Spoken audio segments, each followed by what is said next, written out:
Γεια σας. Στο σημερινό βιντεομάθημα θα ασχοληθούμε με τους συμπλέκτες. Αρχικά θα γίνει μια παρουσίαση των διάφορων ειδών των συμπλεκτών, βασικά μερικών από τα είδη συμπλεκτών που υπάρχουν. Ο συμπλέκτης τοποθετείται στην πίσω πλευρά του βολάν, ανάμεσα σε κινητήρα και κυβότιο ταχυτήτων.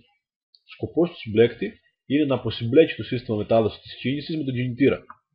Αυτό γιατί ο κινητήρας δεν μπορεί να αναπτύξει μεγάλη ροπή στρέψης για την εκκίνηση του οχήματος και γι' αυτό αποσυνδέεται από το σύστημα, μένει ελεύθερος ώστε να μπορέσει να αναπτύξει ικανοποιητική στρέψη και να νικήσει την αδράνεια του οχήματος για να το θέσει μετά τη σύμπλεξη σε κίνηση. Οι τύποι συμπλεκτών είναι οι εξής: συμπλέκτες ενός δίσκου με ελαττήρια, όπως είναι ο συμπλέκτης που φαίνεται στην εικόνα, δύο δίσκων με ελαττήρια, συμπλέκτης με διάφραγμα ή αλλιώς χτένι, όπως ο συμπλέκτης που φαίνεται εδώ πέρα σε αυτή την εικόνα, συμπλέκτης πολλαπλών δίσκων, συμπλέκτης υγρής τριβής πολλαπλών δίσκων, και έχω και τους αυτόματους συμπλέκτες, στους οποίους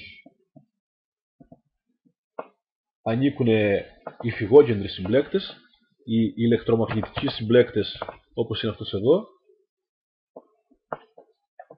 και ο συμπλέκτης με μετατροπέα ροπής, υδραυλικός συμπλέκτης με μετατροπέα ροπής, όπως είναι ο συμπλέκτης που φαίνεται σε αυτήν την εικόνα. Προχωρώντας προς το κύριο μέρος της παρουσίασής μας, θα δούμε έναν απλό αλλά πολύ συχνά απαντώμενο συμπλέκτη, τύπο συμπλέκτη τέλος πάντων, που θα αναλυθεί μέσα από αυτό το βίντεο.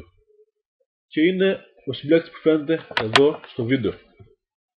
Αρχικά το βλέπουμε πως είναι συναρμολογημένος, με όλα του τα μέρη, και τώρα θα τον δούμε σιγά σιγά, θα τον αναλύσουμε βλέποντας κομμάτι από τι αποτελείται και ποια είναι η λειτουργία του.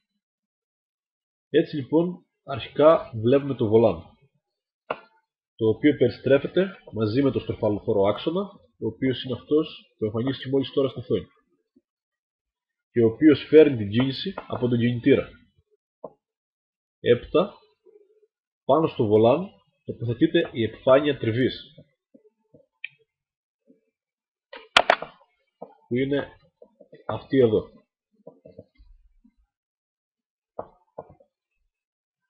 Πάνω στην επιφάνεια τριβής τοποθετείται ο δίσκος, με τον οποίο έρχεται σε επαφή η επιφάνεια τριβής, και ο συνδυασμός αυτών των δύο προκαλεί τη μεταφορά της κίνησης από τον κινητήρα στο κυβότιο. Στη συνέχεια βλέπουμε τα επιμέρους μέρη του δίσκου, τα οποία είναι ο κεντρικός άξονας, η πλάκα επικάλυψης, τα πετσίνια, τα ελαττήρια, και όλα αυτά σε συνδυασμό δίνουν τα χαρακτηριστικά σε αυτόν τον τύπο του συμπλέκτη, ο οποίος είναι αρκετά διαδεδομένος, αρκετά εύχριστος.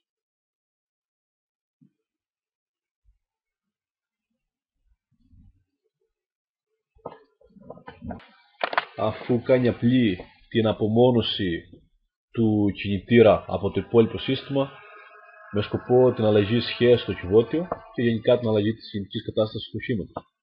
Αυτού του είδους ο συμπλέκτης έχει λιγότερα εξαρτήματα, χρειάζεται λιγότερη δύναμη να ασκηθεί στο πεντάλ από το πόδι του οδηγού, έχει καλύτερη ελαστικότητα από το συμπλέκτη με λιποειδή ελαττήρια, παρουσιάζει καλύτερη και χωρίς επιρροές από τις φυγόκεντρες δυνάμεις στατική και δυναμική συμπεριφορά, αερίζεται καλύτερα,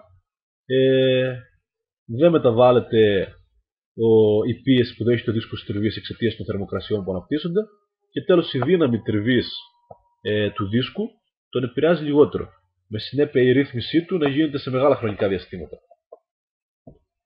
Όλα αυτά τον καθιστούν από τους πιο διαδεδομένους και χρήσιμους τύπους συμπλεκτών. Και προχωρώντας προς την ολοκλήρωση της παρουσίασής μας, βλέπουμε καταρχάς τον άξονα που συνδέει το συμπλέκτη με το κυβότιο ταχυτήτων και μεταφέρει ουσιαστικά την κίνηση από το συμπλέκτη στο κυβότιο για να γίνει αλλαγή των σχέσεων. Και βλέπουμε τώρα και το κάλυμα που έχει ο συμπλέκτης, το οποίο στη συγκεκριμένη περίπτωση είναι με χτένι. Πώς λειτουργεί τώρα το χτένι όταν πατήσει ο οδηγός το πεντάλ του συμπλέκτη?